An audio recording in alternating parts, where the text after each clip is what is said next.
part of being in the very moment and becoming actually a master communicator, in the sense that it's not that anger is not allowed, but it's something like being able to communicate from love about what's present, and that's different from firing it off the way you said your mom did.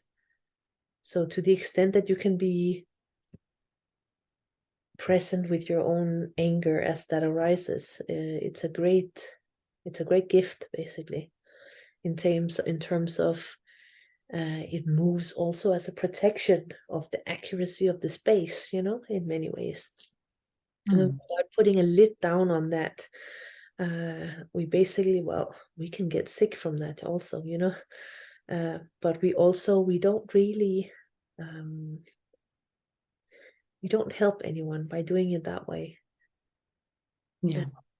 And simply because, whether it's a clarification on your own behalf, or if it's an actual manifestation of like truthful wrath or whatever it is, it's there as a gift, for the unbuttoning of right here and right now, basically.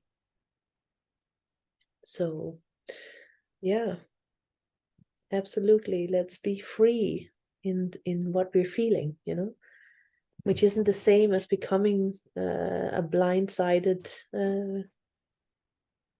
shooter from the hip of these things, but simply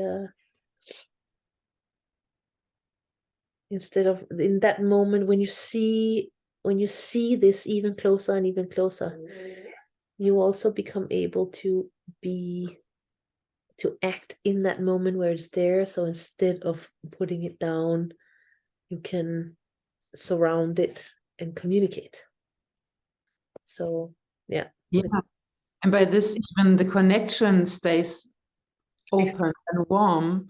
And if you put a lid on it, then in the end, that's what's destroying the connection, at least for that moment, because you're just like fuck off inside of you, because you're not, you're not giving value to being honest. So absolutely. Yeah. And let's say like that everything that's appearing is an invitation for a resolution, and it doesn't matter which direction that resolution is in. If it's your resolution, or if it's the resolution of a situation, or if a resolution of the other, it's all the same thing. In that sense, there is no separate, this is me and this is you. It's more like what's here, right? Something like this. Mm-hmm. And there's a beauty in the trust in that, which also allows for the communication is valuable and a way to get more intimate with everything.